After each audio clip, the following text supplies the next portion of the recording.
How can manufactured home parks provide affordable, incremental housing rooted in autonomy, community building, and collective living without fear of losing a sense of home?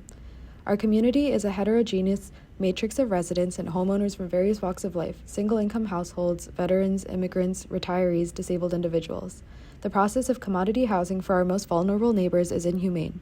Corporate developers and private equity firms have consistently priced them out of their homes and land, using tactics of intimidation to create hostile environments and spaces residents consider to be safe.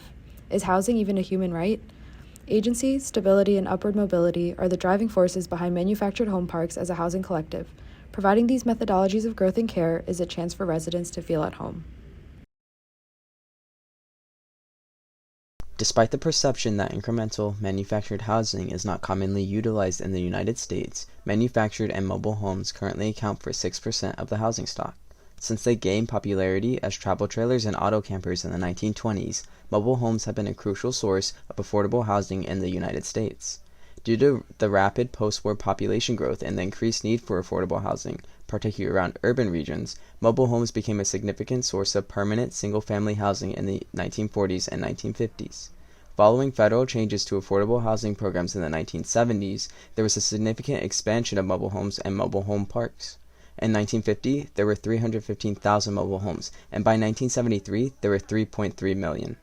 In the 1970s, federal regulations improved park management and safety, and by the 1990s, 66% of affordable housing in the U.S. was made up of manufactured homes.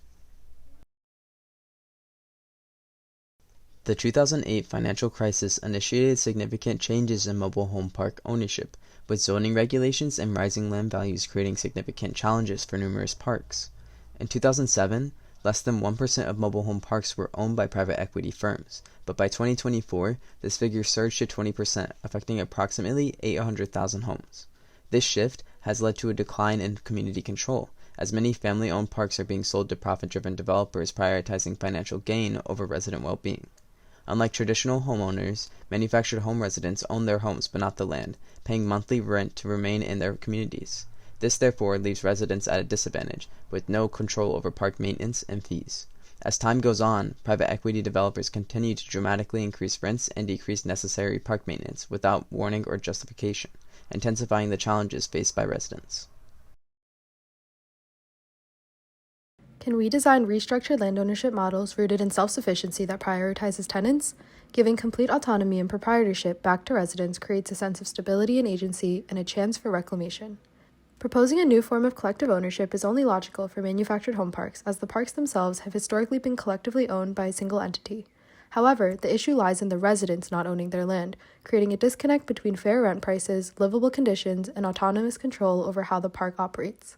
In terms of collective ownership, there are existing precedents that use co-op models to perform under resident-owned communities. Out of the 43,000 mobile home parks in the U.S., only 2.4% are collectively owned, and they rely on a cooperative structure to share responsibilities. However, high upfront costs and financial risks can exclude lower-income residents and make management burdensome. Through a community land trust model that also roots itself in shared ownership of property, residents will be able to practice true collective living. A nonprofit organization owns the land, not the residents, which removes the burden of upfront costs and financial risks. The CLT handles the long-term stewardship of the land, reducing the likelihood of residents facing unexpected financial pressures related to land ownership. Once collective ownership is achieved, residents gain new opportunities to rethink park infrastructure, economy, and landform. In Phase 1, while maintaining the existing layout and lot organization, residents can incrementally expand their homes, adding spaces like bedrooms or offices to suit their needs. Collective ownership also enables investment in shared infrastructure such as water filtration systems, treatment facilities, and solar farming. Additionally, the park can better integrate with its surroundings through green buffer zones that promote connection and communal maintenance. In Phase 2, lot lines are fully erased. Under collective ownership, the community can challenge the conventional, profit-driven layout of mobile home parks by rethinking the individual lot and shifting homes to create shared space. This opens new possibilities, from small-scale communal gardens to larger transformations of the park. Interstitial spaces between homes can host shared facilities and form clusters of smaller communities. In flood-prone areas, homes can be lifted onto raised platforms with elevated paths weaving through the park to ensure continuous access and connection.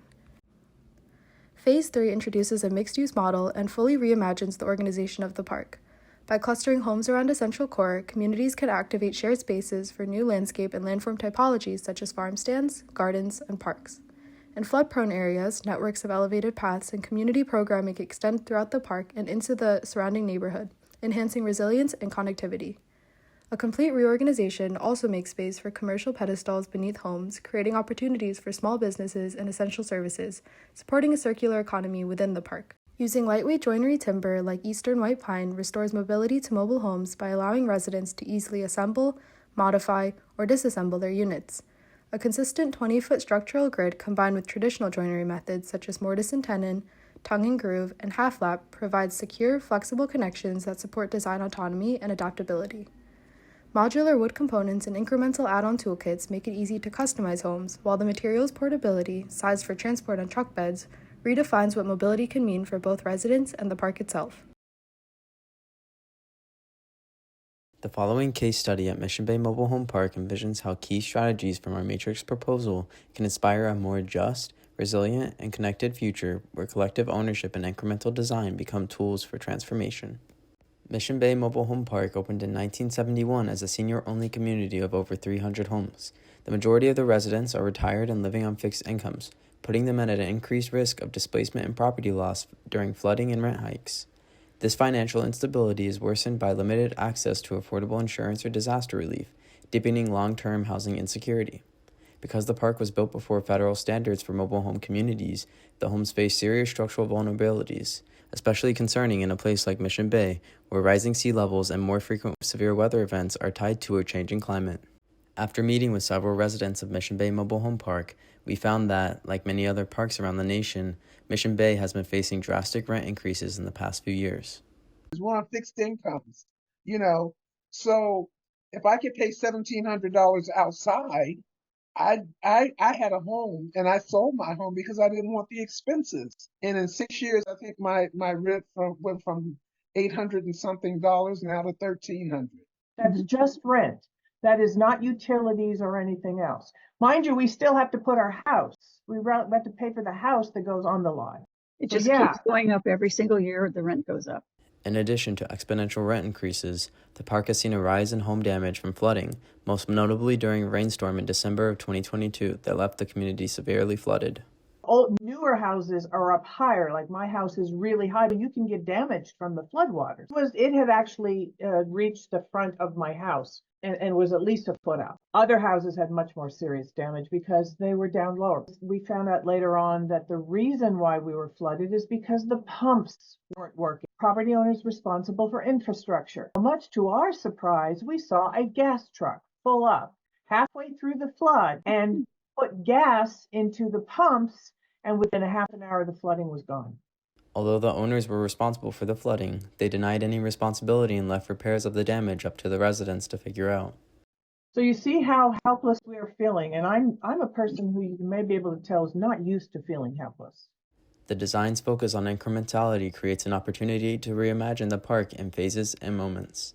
Key aspects of this intervention are rooted in the strengthening of the relationship between the park and its surrounding context, something residents felt was lacking in their everyday experience. Once collective ownership is achieved in Mission Bay, Phase 1 would introduce flood-resistant technologies and infrastructure to address community flooding by 2030. Proposed solutions include bioswales, rain gardens, permeable surfaces, backup generators, and resilient stormwater systems. Phase 2 reimagines the park structure by implementing site-wide strategies and new technologies. Managing surrounding wetlands, installing a flood barrier wall, and creating engineered water channels can help slow flooding. Homes in the floodplain are elevated on storefront pedestals, providing protection and peace of mind. Elevated pathways and boardwalks reconnect these raised homes to the landscape, weaving the community together physically and socially. Phase 3 builds on the interventions from Phase 2 and extends them throughout the park. By 2050, all homes would be elevated above the floodplain, and the raised paths would expand into the surrounding San Leandro community, creating stronger connections and access for all residents. The scaling up of community conditions like courtyards, clusters, neighborhoods, and centers is exemplified by the zones that aim to create collectivity.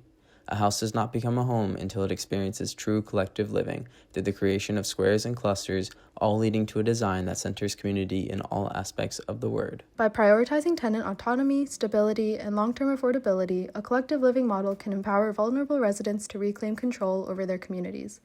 Through shared stewardship and community-driven governance, we can protect against displacement, foster resilient social bonds, and ensure that affordable housing remains accessible for future generations.